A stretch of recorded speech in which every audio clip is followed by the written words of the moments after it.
Infertility அப்படின்ற பிரச்சனை வந்துட்டாவே பெண்கள் தான் காரணம், பெண்களால் தான் அது நடக்குது, மலடி அப்படின்னு சொல்லி பெண்களையே அப்யூஸ் பண்ணக்கூடிய பல பேரை நம்ம பார்த்துருக்கோம். ஆனால் இன்றைக்கி சயின்டிஃபிக் ஸ்டடீஸ் என்ன சொல்லுது அப்படின்னா, மோர் தென் 50% கேசஸில் ஆண்கள் தான் இன்ஃபெர்டிலிட்டிக்கு காரணம் அப்படின்னு சொல்கிறாங்க. ஃபெர்டிலிட்டிங்கிறது ஒரு பெரிய பிஸ்னஸாகவே ஆயிடுச்சு. நிறைய ஃபெர்டிலிட்டி சென்டர்ஸ் வந்துருச்சு. லட்சக்கணக்கில் கோடிக்கணக்கில் மக்கள் செலவு பண்ணி காசும் போய் குழந்தையும் இல்லாமல் ஸ்ட்ரெஸ்ஸோடு இருக்கக்கூடிய பல பேர்கிட்ட நான் பேசியிருக்கேன். முக்கியமான சில விஷயங்களை பற்றி நான் ஷேர் பண்ண போகிறேன். அதை ஜஸ்ட்டு நீங்கள் ஃபாலோ பண்ணிங்கனாவே போதும். 70% கேசஸில் இயற்கையாகவே ரிசல்ட் கிடச்சிரும். நம்ம உடம்பு செல்களால் ஆனது தான். நம்ம உடம்புல கிட்டத்தட்ட 30 லட்சம் கோடிக்கு மேலே செல்கள் இருக்குது. நம்மளுடைய ஒவ்வொரு அசைவுக்கும் எனர்ஜி தேவை. அந்த எனர்ஜியை கொடுக்கறது செல்கள் தான். செல்கள் இந்த எனர்ஜியை ப்ரொடியூஸ் பண்ணும்போது அதோடு சேர்த்து ஒரு பை ப்ராடக்ட்டும் ப்ரொடியூஸ் ஆகுது. அதுக்கு பேர் தான் ஃப்ரீ ரேடிக்கல்ஸ். அந்த பை ப்ராடக்ட் தான் இன்ஃபெர்டிலிட்டி பிரச்சனைக்கே காரணமாக மாறுது.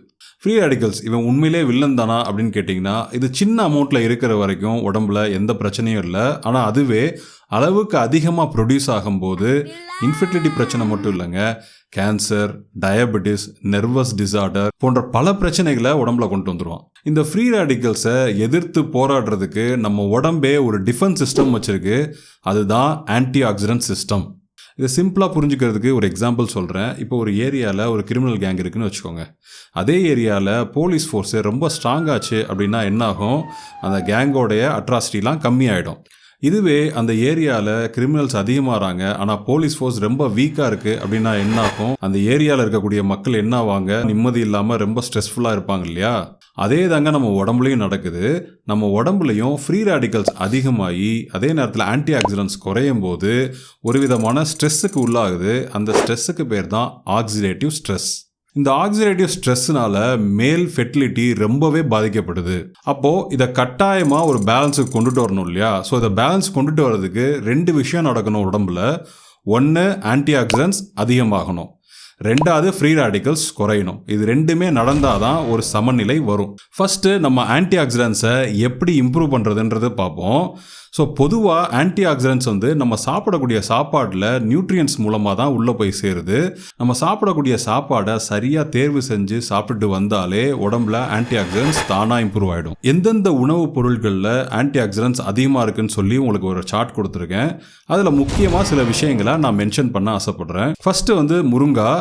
இந்த முருங்காய் இலையாவோ இல்லை அந்த விதையாவோ, அதாவது அந்த முருங்கை காயில் இருக்கக்கூடிய அந்த விதையாவோ இல்லை பூவாவோ எவ்வளோ கிடைக்குதுனாலும் சரி, எப்படிப்பட்ட ஃபார்மட்லனாலும் சரி, அது சூப்பாவோ கீரையாவோ நீங்கள் எப்படி குடிக்கிறீங்களோ, இது ஒரு பெஸ்ட் மல்டி விட்டமின்னே சொல்லலாம். இன்னும் ஆராய்ச்சிகள் நடந்துகிட்டு இருக்கு. பல மூலிகைகள் சாப்பிட்டு கிடைக்கக்கூடிய பலன் இந்த ஒரே ஒரு உணவுப் பொருள்லே கிடச்சி போயிடுது. நெக்ஸ்ட்டு பார்த்தீங்கன்னா, ஆன்டி ஆக்சிடென்ட்ஸ் ரொம்ப அதிகமாக இருக்கக்கூடிய நெல்லிக்காய் ரொம்ப சீப்பாகவே கிடைக்கும். கொஞ்சம் போல் பாயில் பண்ணி அதை ஜூஸ் போட்டு அடித்து குடிச்சிட்டு வந்தீங்கன்னா உங்களுக்கு ஆன்டி ஆக்சிடென்ட்ஸ் இம்ப்ரூவ் ஆகும். அடுத்து ரத்த ஓட்டம். ஸோ ரத்த ஓட்டம் அதிகப்படுத்துறதுக்கு பீட்ரூட்டையும் மாதுளத்தையும் நீங்கள் தாராளமாக சாப்பிட்டு வரலாம். டெய்லியும் முடிஞ்சால் சாப்பிடுங்க. அடுத்து ஆரஞ்சு, லெமன். ஸோ இதோட சேர்த்து ஊறின பாதாம் பீசனையும் கலந்து சாப்பிட்டிங்கன்னா உடம்புல இருக்கக்கூடிய உஷ்ணம் குறையும், கவுண்டிங்கும் நேச்சுரலாக இம்ப்ரூவ் ஆகும். அதுக்கப்புறம் இந்த சீசனில் கிடைக்கக்கூடிய வாட்டர்மெலான், தண்ணி பழம் பார்த்திங்கன்னா கவுண்டிங்கை நல்லாவே இம்ப்ரூவ் பண்ணிவிடும். முக்கியமாக அதோட விதையை நல்லா கடித்து சாப்பிடுங்க. அதோட கீழ்ப்பகுதியில் அந்த வெள்ளையாக இருக்கு இல்லையா, அதையும் நல்லாவே சாப்பிடுங்க. அடுத்து ப்ரூவன் ரிசல்ட்ஸ் கொடுக்கக்கூடியது செவ்வாழையும் தக்காளியும். தக்காளியில் லைகோபின் அப்படின்னு ஒரு வேதிப்பொருள் இருக்குது. இது ஒரு பெஸ்ட் ஆன்டி ஆக்சிடென்ட். பொதுவாக நீங்கள் தக்காளி சாப்பிடும்போது பாயில் பண்ணி சாப்பிட்றது நல்லது. அடுத்து ப்ரொக்கோலியும் முட்டைக்கோசும் ஈஸியாக கிடைக்கிது. டெய்லியுமே அதை சேர்த்துக்கங்க முடிஞ்சா. அடுத்து சில குவாலிட்டியான ஸ்நாக்ஸ் சொல்கிறேன். காலையில் சாயங்காலம் 2 நேரமே சாப்பிட்லாம். நம்பர் 1 நட்ஸு, அதாவது வால்நட், பாதாம், பச்சை பூசணி விதை. இந்த 3த்தையும் முடிஞ்சால் ஒரு சின்ன கவரில் போட்டு எடுத்துகிட்டு போயிடுங்க. எப்பப்பெல்லாம் உங்களுக்கு பசிக்கிற மாதிரி ஒரு ஃபீலிங் இருக்கோ, இல்லை டயர்டாகிற மாதிரி ஃபீலிங் இருக்கோ, வெளியில் கண்டதை சாப்பிடாம இதை சாப்பிட்டிங்கன்னா உங்களுக்கு கவுண்டிங்கும் நேச்சுரலாக இம்ப்ரூவ் ஆகும். அடுத்து கொண்டைக்கடலையும் வேர்க்கடலையும் அவிச்சு சாப்பிட்றதுனால உங்களுக்கு நல்ல புரோட்டீன் கிடைக்கும், கவுண்ட்டும் இம்ப்ரூவ் ஆகும். நெக்ஸ்ட்டு ஒரு காம்பினேஷன் சொல்கிறேன். அது ரொம்ப பெஸ்ட் காம்பினேஷன். எள்ளு, ஆலி விதை, சியா விதை, இது 3த்தையும் பவுடராக்கி அரைச்சி வச்சுக்கோங்க, பொடி பண்ணி வச்சுக்கோங்க. இதையுமே நீங்கள் ஸ்நாக்ஸ் மாதிரி சாப்பிட்டுட்டு வரலாம்.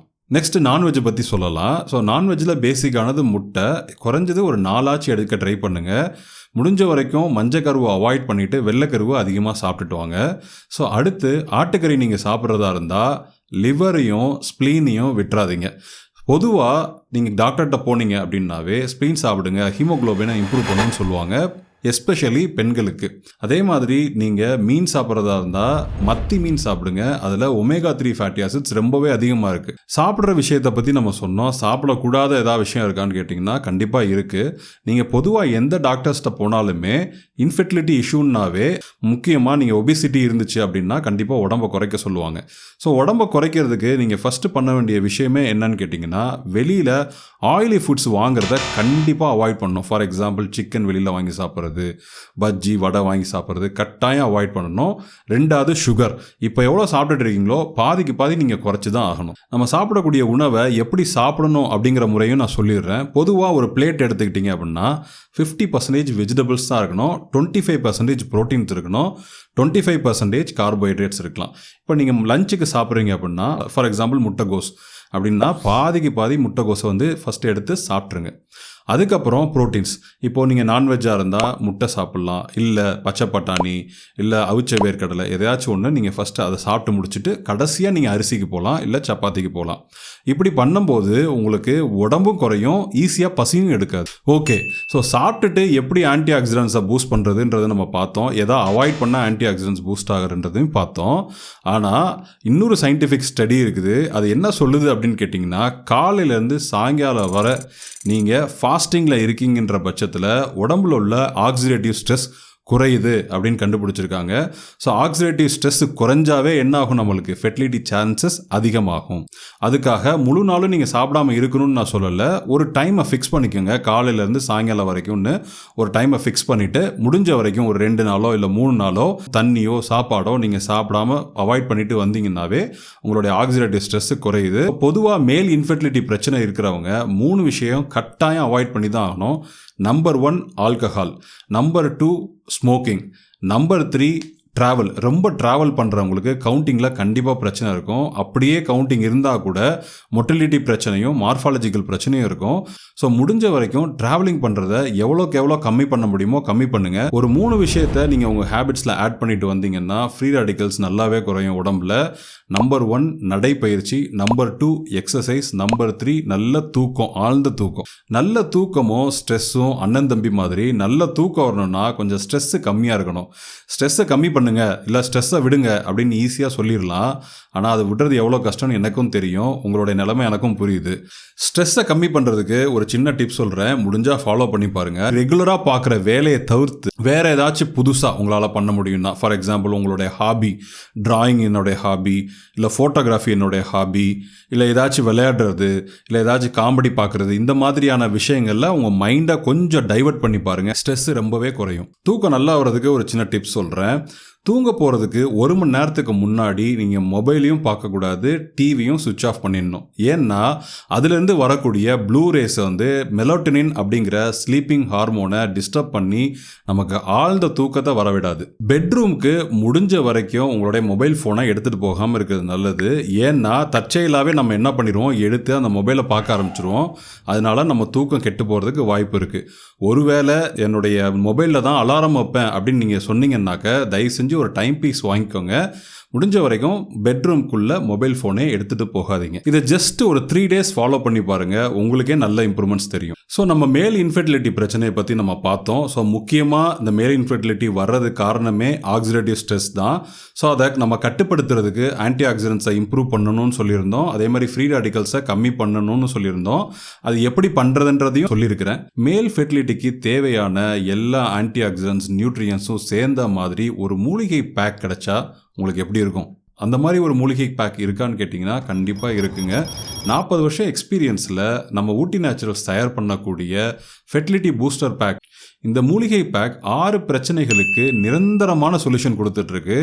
Number 1 counting issues, number 2 motility நீந்துதல் பிரச்சனை, number 3 morphology, number 4 stress, number 5 நல்ல தூக்கம், நம்பர் 6 மோஷன் இஷ்யூஸ். இந்த 6 பிரச்சனை உள்ளவங்க தாராளமாக இது வாங்கி சாப்பிட்லாம். இது 6மே அந்த ஒரே பேக்லேயே சால்வ் ஆகிடும். இது நான் மட்டும் சொல்லலைங்க, நிறைய பேர் ஃபீட்பேக்ஸ் கொடுத்துருக்குறாங்க. ஸோ உங்களுக்கு வேணும்னா கீழே உள்ள நம்பர் நீங்கள் கால் பண்ணுங்கள், அவங்கக்கிட்டே ஃபீட்பேக்கும் கேளுங்க, அவங்க உங்களுக்கு ஃபார்வர்ட் பண்ணி விடுவாங்க.